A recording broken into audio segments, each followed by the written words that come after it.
Bonjour à toutes et tous. Aujourd'hui, le sujet de cette vidéo traitera des mantras.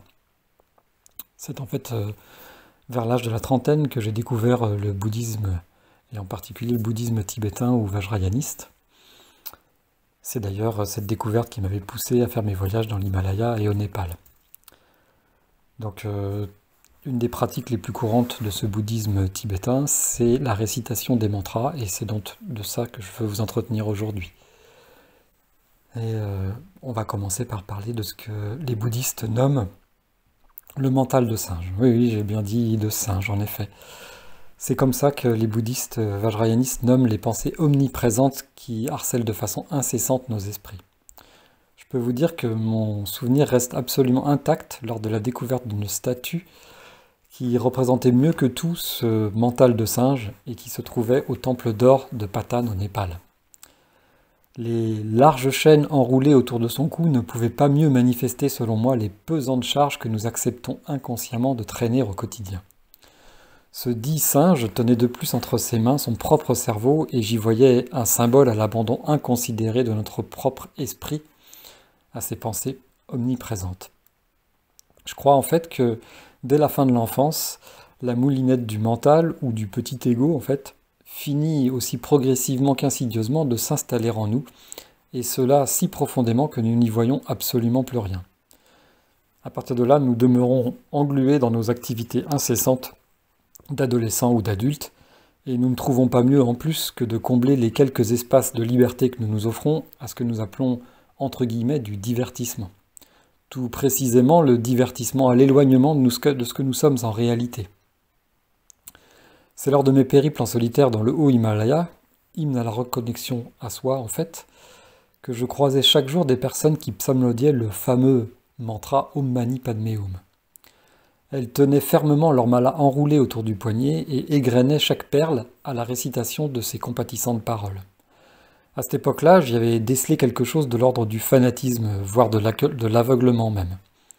Mais c'était sans doute moi qui faisais preuve de la cécité dont je les affublais, pour tout dire.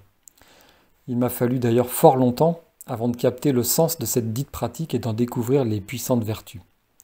Pour cela, il nécessitait que je comprenne qu'il n'y avait rien de religieux dans cette pratique. D'ailleurs, comme l'ensemble des pratiques du bouddhisme vajrayaniste, celle-ci, parmi toutes les autres, n'était qu'un outil à la dépollution du mental.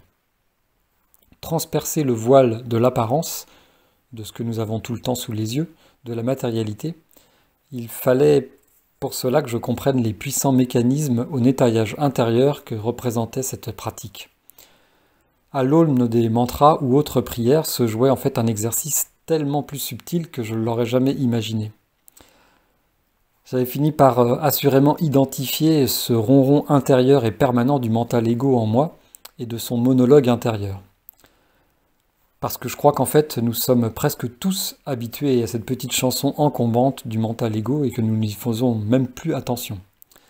Et cette petite chansonnette, ce petit ronron, il est si encombrant et permanent qu'on a même quand même cessé de se rendre compte que c'est parce que nous sommes vraiment à la racine de notre lumineuse nature. Ce ronron, cette chansonnette, en fait, elle s'enclenche au réveil, exactement comme lorsque nous tournons la clé de contact de notre automobile. Nous appuyons sur l'embrayage, passons les vitesses, actionnons les clignotants, tournons le volant, freinons, accélérons, et on fait tout ça dans une totale inconscience. En plus de tout ça, on y ajoute le fameux divertissement manquant, au cas où d'un seul coup on prendrait conscience qu'on est en train de tout faire de façon automatique et dans l'inconscience, et donc ce fameux divertissement qu'on rajoute en plus, c'est l'autoradio. Voilà une belle allégorie à nos modes de fonctionnement permanents et quotidiens. Il sonne là pour moi une évidence combien on peut transposer cette inconscience à la conduite de notre véhicule roulant sur la route d'avec celui de notre propre véhicule d'incarnation. Car laisser le pouvoir au mental de singe, c'est se déconnecter de la réalité selon moi. Celle du si précieux et recherché instant présent. Si précieux, cet instant présent qu'il a donné titre au best-seller de Eckhart Tolle, Le pouvoir de l'instant présent. Je me suis rendu compte lors de ces voyages, dans les grandes difficultés physiques et morales que j'ai pu y traverser, qu'il il est assez fâcheux de se rendre compte que c'est en traversant des expériences de souffrance physique et morale, donc, qu'on arrive à se reconnecter à notre esprit et à cette dite présence, à cet instant présent, au pur présent, à la présence à soi, et en fait après à la présence du soi avec un grand S. Je me suis rendu compte qu'en fait, le mental se nourrissait de toutes les folies d'insatisfaction qu'il se créait lui-même.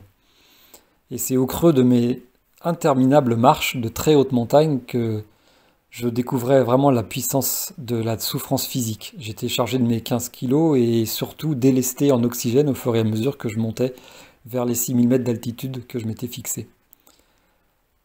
Du coup, il reste à jamais gravé dans ma mémoire l'expérimentation du moment présent. Parce que dans ces très grandes difficultés, je peux vous dire que je découvrais vraiment âprement ce que c'était que le moment présent. D'ailleurs, je vais vous citer là un petit passage de mon livre, Derrière l'ego se cache toujours une montagne de pureté, qui disait, ouvrez les guillemets, mon cœur cherche dès lors une porte de sortie à une cage thoracique définitivement trop étriquée pour recevoir de tels battements. Guère plus de 10 pas ne servent à me voir produire longue halte. Je dois me faire tellement violence pour qu'il n'en soit pas ainsi. Allez, toutes les 50 empreintes et je serai déjà mon propre héros. Plus question de réciter des mantras à haute voix, c'est juste impossible. Pas même mentalement, car chaque millimètre de vaillance intérieure est rivé sur mes accablantes godasses. Voilà ce que j'écrivais dans mon livre pour essayer de concrétiser toute la difficulté physique que je ressentais dans ces moments-là et l'expérimentation du moment présent. Et c'était tellement puissant qu'en fait, comme je viens de vous le décrire, j'avais l'habitude de réciter des mantras à haute voix, puisque j'étais tout seul dans la montagne, donc c'était assez facile.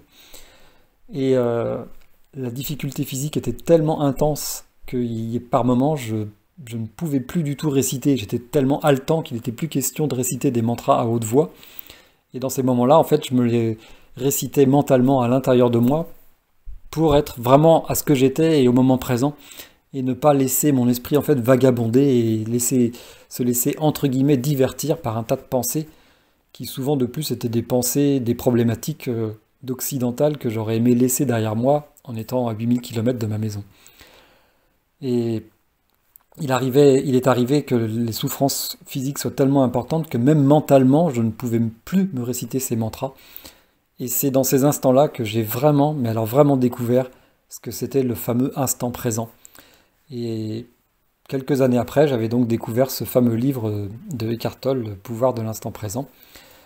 Et je m'étais bien sûr passionné pour ce livre, et j'y avais découvert, ou plutôt redécouvert, et bien justement, tout un tas de choses qui m'étaient arrivées lors de ces voyages en solitaire dans l'Himalaya, et aussi que Eckhart Tolle avait eu sa première illumination suite à une longue dépression où il disait qu'il avait même frôlé le suicide. Et en fait, ça se rapprochait très, très largement de ma propre expérience, puisque quand j'étais parti dans l'Himalaya comme ça, c'était aussi pour faire le point sur ma vie et essayer de voir où j'en étais et de sortir d'un schéma qui était destructeur et qui me faisait souffrir aussi bien moralement que mentalement. Et du coup, partir comme ça tout seul dans la très haute montagne, j'avais trouvé que c'était une très bonne solution pour me couper complètement de ce monde et de mon emploi du temps et de ce fameux mental de singe. Donc voilà. À ce moment-là, j'étais donc à plus de presque 10 000 km du Finistère et je me rendais compte que je traînais encore avec moi le poids de mes soucis quotidiens. Ils me suivaient partout et je pouvais faire la profonde découverte de leur omniprésence dans ces terribles montées escarpées. Ma solitude, le silence, l'absence totale de divertissement, la difficulté physique et morale, encore une fois, tout concourait puissamment à démasquer cet usurpateur en costume d'apparat. Seule la parfaite répétition des paroles compatissantes et d'amour des mantras arrivait à extirper de ma tête le sournois ronronnement du petit égo. Et à cela même, il avait fini par trouver parade et, laissant ma trop légère vigilance aux récitations se faire, il arrivait même à s'installer en arrière-plan de mes récitations. Je me rendais compte parfois que je récitais le mantra ou des mantras et qu'en même temps, le mental ego continuait à travailler en arrière-plan de cette récitation Et il m'a fallu faire preuve d'encore plus de vigilance pour être vraiment présent et en conscience parfaite de ce que j'étais en train de faire et ne plus laisser justement ruminer ce petit ego. Et ça m'avait permis de me rendre compte qu'une fois encore, je n'étais pas réellement dans le moment présent. Que le mental se nourrissait aussi des folies insatisfaites qu'il avait lui-même créées, comme je disais tout à l'heure. Et au cœur de toutes ces insatisfactions, il fallait aussi y apporter tout ce qui était cohorte de peur, de crainte et autres mésestimes de moi-même qui s'y produisaient dans ma tête en fait par ricochet. C'était vraiment un parfait cercle vicieux. En filigrane donc de ces mantras se distillait l'apprentissage au seul remède possible, celui de la vigilance à soi. Oui, c'était vraiment ça. J'apprenais vraiment ce qu'est la vigilance à soi, s'auto-surveiller, surveiller ce qui se passe à l'intérieur de soi. La découverte de l'instant présent, c'est aussi et surtout, à mon avis, celle de l'introspection. De voir venir sur la pointe des pieds ce petit mental ego et de le raccompagner jusqu'à la porte de sortie à chaque fois qu'on peut le faire. Pour mieux, d'ailleurs soit dit en passant, le voir revenir par la fenêtre, puis par le conduit de cheminée, puis par la moindre petite fente dans le mur de cette maison qu'on pourrait appeler le moi. Et quand on prend conscience de tout ça, on rentre beaucoup plus dans la vigilance. Et on se rend compte que ce mental ego est tellement présent en nous et ce ronron est tellement quelque chose d'habituel qu'on a donc fini par croire que c'était nous-mêmes et il finit toujours par revenir. Et il fallait absolument réussir à dénicher ce mental ego à chaque fois qu'il me fondait dessus. Alors on pourrait croire évidemment que c'est un drôle de fardeau que d'avoir à s'introspecter soi-même à chaque instant. Et pourtant, j'avais donc expérimenté là la puissance du mantra avec une récitation concise, attentive et déterminée, et je me suis rendu compte que ça érodait progressivement la prise de pouvoir dictatoriale du mental ego. Là, d'un seul coup, c'était complètement évanoui la fausse impression de fanatisme religieux borné et obstiné que je voyais dans la récitation des mantras au profit d'une compréhension médicative de sa pratique. Amoureusement épaulé par cet outil spirituel, il n'y avait plus besoin de continuer à traverser la souffrance physique et morale. Et au lendemain de tous ces franchissements de haut col himalayens, la lumière s'était faite en moi sur des années entières d'entraînement spirituel.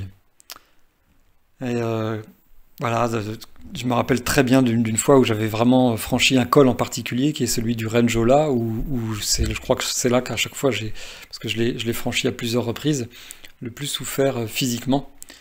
Et le passage de ce col, en fait, c'était bien plus qu'un passage, c'était en fait une espèce de porte à un rite initiatique. Et je me permets alors, du coup, de vous reciter un autre passage de mon second livre, qui s'appelle La révélation de soi, que voici, donc j'ouvre les guillemets. Après tant d'efforts consentis, de distances parcourues, de cols franchis, rien ne semble plus sonner pareil. Des hauteurs, des largeurs, des profondeurs, des grands écarts, il ne reste qu'une réalité, celle de l'intériorité. L'ensemble de mes voyages, ces interminables marches, courses à pied ou treks au long cours m'ont finalement ouvert une porte. Ce second voyage solitaire au pays des neiges éternelles vient de me l'offrir. C'est un royaume entier qui se dessine et se livre. Tout est enfin là. L'Everest, le désert du Sahara, le pôle Nord, la forêt amazonienne, les voilà soudainement tous en mon propre sein. Si ces lieux énergétiques et esselés sont propices à la découverte de cela, qu'il en soit ainsi. Alléluia. Fermez les guillemets. Il me fallait, à partir de cet instant-là, apprendre définitivement la vigilance à soi et de façon constante. Vous penserez sans doute que c'est un drôle de fardeau, et en fait, comme je l'ai déjà dit précisément, eh bien, ce n'est pas du tout un fardeau d'avoir à s'introspecter intérieurement, c'est ce qui permet d'épurer ses pensées et de se libérer de cette espèce de poids incommensurable du dit mental de singe. Parce que c'est lui qui vous interdit le retour à vous-même et à votre lumineuse intériorité, d'une certaine façon. c'est lui le plus pesant des boulets à la reconnexion, à la reconnexion et à la reconquête de soi. C'est lui le vrai boulet. C'est pas en fait de s'introspecter et de se surveiller soi-même. Ça, en fait, après, ça devient même une sorte de félicité. Et avec la pratique régulière, je me suis bien rendu compte qu'il était bien plus aisé et léger d'être vigilant à moi-même sur tout ce qui se passait à l'intérieur de moi. Il fallait que j'affûte, tel un athlète, mon propre esprit, pour finir par arriver à débusquer les pensées envahissantes dans toutes les situations et surtout sous tous les déguisements et les paillettes qu'elles pouvaient porter, ces fameuses situations. Et, euh, et forcément, même en surveillant comme ça, il y en a encore qui passent, mais au fur et à mesure de la pratique, eh bien, j'ai appris à les déceler et à les voir arriver. Ce qui ne veut pas dire que je les maîtrise aussi forcément. Je peux les voir arriver et malgré ça, qu'elles arrivent quand même jusqu'à moi. Et du coup, bah oui, il n'est pas dit que ça arrive pas à vous faire penser et dire ou même entreprendre des choses que vous auriez préféré éviter. Mais force est de constater que, au finalement, on est au moins en conscience de ce qu'on est en train de faire, et en conscience de ce qu'on est en train de penser, de dire. Et ça, c'est, à mon avis, extrêmement important. À partir de ce moment-là, eh bien, on peut envisager de désenclencher le pilotage automatique et de progressivement sortir du mode permanent du type action-réaction, où en fait vous êtes toujours dans une forme de soumission à vos pensées, vous les subissez plus que vous ne les vivez pleinement. Cette prise de conscience-là, c'est la persévérance des mantras qui me l'a offert. Et à la fin des récitations intérieures, c'était comme des antibiotiques au recensement mental. Et ça m'a permis de découvrir aussi des grandes périodes de calme salvateur et jouissif. Et ça, dans l'Himalaya, j'en ai vécu des fois où je me posais et où je vivais une espèce d'extase du moment présent et de tout ce que j'avais sous les yeux. C'était juste extraordinaire. Et puis d'autres moments, eh ben, faut reconnaître que le petit ego, lui, il baisse jamais les bras et il essaye toujours de trouver une faille à l'entrée cérébrale. Mais il faut savoir que c'est l'esprit le plus fort. Et il faut redonner tout son pouvoir à son esprit et le laisser réapprendre à se ressaisir lui-même. Voilà. Et ce qu'on peut faire, c'est s'offrir une pensée bienveillante à tous ces ruminements. Et au début, bah, ça se faisait au travers de la déclamation de ces mantras. Dès que je sentais que le mental revenait, que j'avais des pensées obsédantes et obsessionnelles, que je pouvais repenser à tous mes problèmes occidentaux que j'avais donc laissés en France, eh bien, je recommençais à déclamer des mantras. Et je pense il est important de pouvoir donc faire ce travail sur soi et vous pouvez, chacun d'entre vous, en fait, peut tout simplement inventer un mantra qui est le sien et sans aucune donc connotation religieuse. C'est juste quelque chose, un outil, comme on disait tout à l'heure, qui permet de ne pas laisser le mental de singe prendre le pouvoir sur votre esprit. Vous pouvez donc inventer n'importe quelle phrase qui vous semble juste et que vous pouvez réciter lorsque ces pensées incessantes vous viennent et qui permettent d'extirper ce bonimenteur égotique, quoi. Ce qui est important, c'est évidemment de ne pas tomber dans le fanatisme et de rester toujours dans la bienveillance et dans l'amour pour vous-même, ce qu'on arrive à faire progressivement, quoi. Il faut toujours rester donc bienveillant à soi et pas s'auto-flageller quand on voit qu'on n'arrive pas forcément à avoir des résultats immédiats. C'est comme pour n'importe quelle autre chose. Si demain vous décidez que vous voulez courir le marathon, vous n'irez pas le courir 2 jours ou 3 jours après. Il va falloir vous entraîner et un entraînement pour le marathon, c'est entre 1 an et 2 ans d'entraînement régulier, quotidien, avec des exercices difficiles. Et bien là, c'est pareil. Il faut que vous considériez aussi que dépolluer son esprit, voir arriver toutes ces pensées obsessionnelles et les dépolluer, les bloquer progressivement, et bien ça se fait au travers d'exercices. Et donc aujourd'hui, c'était au travers du mantra. Et ça vous permettra donc, je vous le souhaite comme moi, de retrouver ce que c'est que l'instant présent. Voilà, je me suis finalement rendu compte aussi que Eh bien, depuis mon enfance, moi qui étais assez pratiquant, tout ce que je pouvais réciter comme prière, bah, c'était plus des récitations ou de l'annonnement sans conscience, et que toutes ces années de récitation, eh ben, ça avait même pas valu une seule et unique prière ou mantra vibrant d'amour et de bonté que j'avais pu découvrir dans mes difficultés himalayennes. Donc, pour conclure, ce qui est vraiment important, c'est de voir que ce sont juste des outils et que cette récitation et ce pouvoir du mantra, c'est juste un outil à la dépollution du mental et que ben, le jour où il n'y a plus de clous à clouer, et ben, il n'est pas besoin de garder le marteau pour s'acharner à taper sur tout et n'importe quoi parce que ça y est, vous avez réussi à faire quelque chose et vous n'avez plus besoin de cet outil-là, et bien vous passez à autre chose. Voilà. Donc en guise de conclusion, comme je vous l'avais dit en début de vidéo, euh, je vous propose de découvrir dans la description de cette vidéo eh bien, ce que veut dire ce fameux mantra Om Mani Padme Hum qui vous est décrit ici par le Dalai Lama euh, dans un de ses livres. C'est très instructif et ça viendra évidemment en complément encore bien plus puissant que ce que j'ai pu vous dire jusqu'ici à la dépollution du mental et à ce qu'on peut réussir à avoir au travers de la récitation de mantras. Voilà, et bien écoutez, comme à chaque fois, je vous souhaite le meilleur en tout temps et en tout lieu et je vous dis à très bientôt pour une autre vidéo. Au revoir et merci de m'avoir donné de votre temps.